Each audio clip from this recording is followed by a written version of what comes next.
안녕하십니까? 평생투자 파트너입니다. 오늘은 2023년 2월 21일 화요일입니다. 현재 시간은 9시가 좀 넘었습니다. 예, 방송 시작하겠습니다.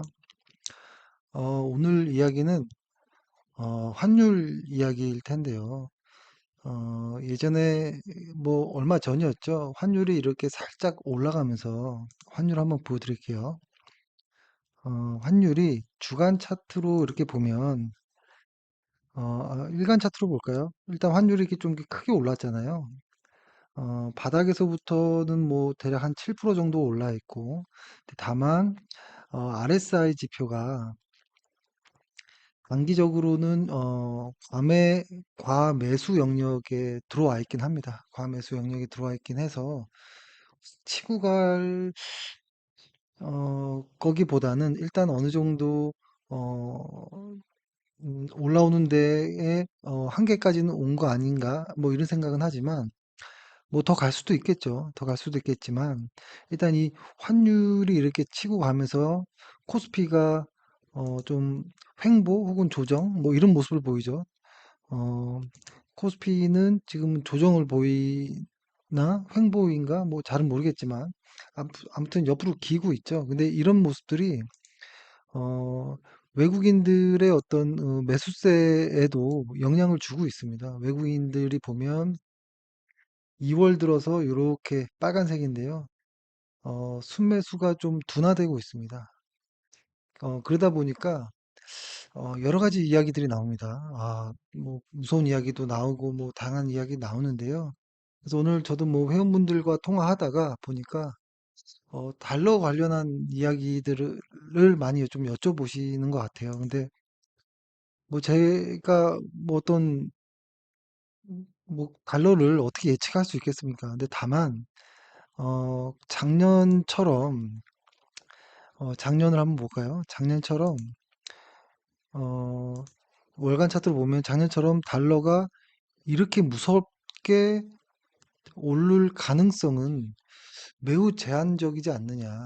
오히려 지금, 어, 달러가 이렇게 반등하는 이런 모습이 오히려 지금이, 어떻게 보면 좀 좋은 매수 구간 아닐까? 뭐 이런 생각까지도 좀 들기도 합니다.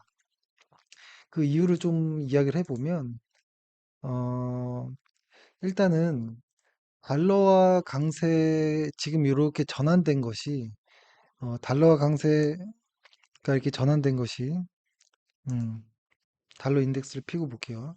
이렇게 전환된 것이 좀 일시적인 것 아닌가? 뭐 좀 이런 생각이 드는데요. 일단 첫 번째는 이런 이유들이 어떤 것이 가장 크냐면 미국의 금리 인상 사이클에 대한 어떤 불확실성이 가장 큰 것 같아요. 이 사진을 한번 보면 어, 이렇게 보면은 어, 요 FOMC 회의에서 어떤 이런 확률들이 자꾸 높아지는 거죠. 5.25, 5.5 더 가는 거 아니야? 뭐 이런 어떤 확률이 높아지면서 달러 지수가 계속 조금씩 우상향한 부분들이 있거든요. 최근 들어서. 근데 요런 모습들은 사실 시간이 해결해 줄 거긴 하지만 2분기 안에는 2분기 중에는 다 해소될 가능성이 높은 것들입니다. 더 이상 올라갈 게 없죠. 현재 지금 4.75잖아요. 4.75인데 뭐 한두 번 정도면 여기에 이미 도달하겠죠. 그러니까 2분기 중엔 해소될 가능성이 높은데요. 특히 최근에 금리 인상 사이클 불확실성이 가장 많이 이야기 나왔던 그 요인으로는 어떤 고용이 있을 것이고, 그다음에 소비가 있을 것이고, 소비 지표라든지 어떤 물가 지표라든지 이런 것들이 최근에 좀 이렇게 올라가는 모습들이 나왔잖아요. 그래서 이런 것들 때문에 금리 인상 사이클의 불확실성이 어떤 단기적으로는 달러 반등을 이렇게 만들고는 있지만 이거는 2분기에는 해소될 가능성이 높다라는 것이고 어젠가요? 그 자주 말씀드렸던 내용 중에 어, 특히 가장 큰 주택 가격 및 임대료 하락세 등이 나올 거기 때문에 2분기에는 특히 물가 압력이 크게 둔화될 가능성이 매우 높다. 라는 말씀을 좀 드리고 싶고, 그 다음에는 또 가장 이야기 많이 나왔던 것 중에 하나는 이거였습니다. 어, 이 러시아랑 우크라이나 이 어떤 전쟁으로 인한 가격, 에너지 가격의 급등, 또 하나는 어, 중국의 어떤 제로 코로나 방역 정책으로 인한 어떤 신용 위험, 그러니까 유럽의 어떤 신용 위험, 중국의 신용 위험 이런 것들이 이제는 거의 다 해소되고 있는 것 아닌가라는 생각이 좀 드는데요.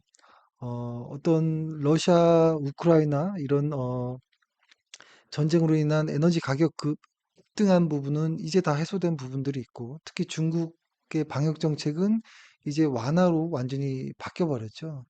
그러다 보니까 신용 여기 스프레드를 좀 보면, 음, 이거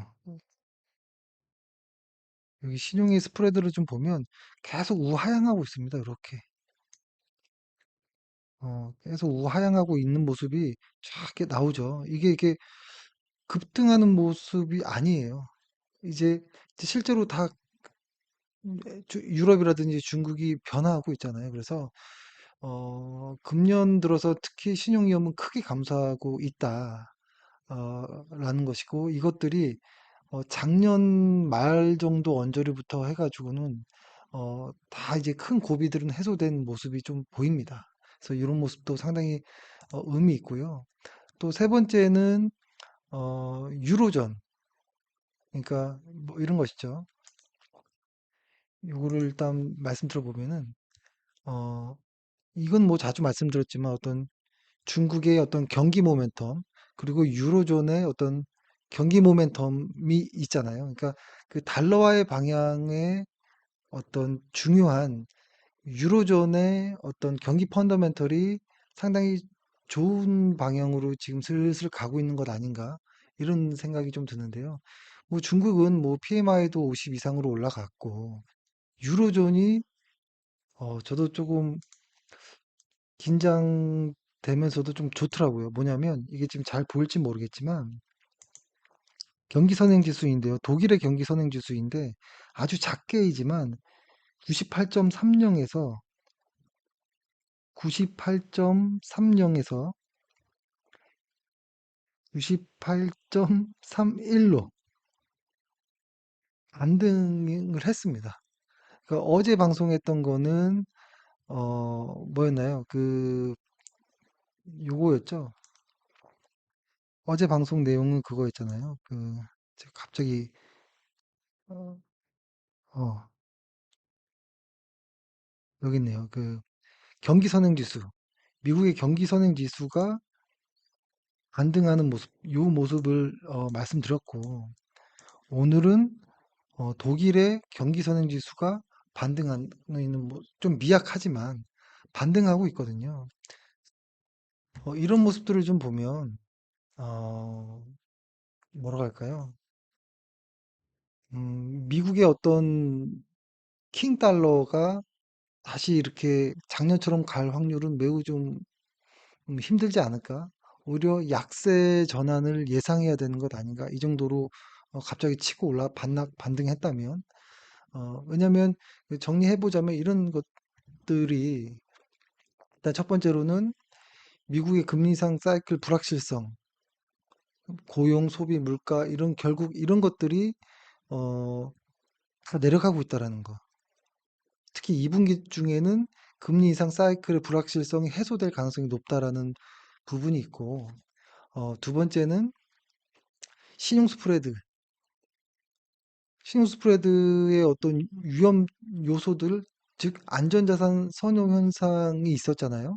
그래서 달러가 강했던 부분이 있는데 이것들이 다 이제 해소된 부분들이 있고 세 번째는 유로존의 어떤 반등, 중국의 어떤 반등 이런 모습들이 킹 달러를 다시 우려할 정도의 그런 분위기는 아닌 것 같아요. 그래서 이거 뭐 조심스럽지만 제 생각인 거잖아요. 제 생각이니까 그냥 뭐 편하게 들어주시면 좋을 것 같은데요.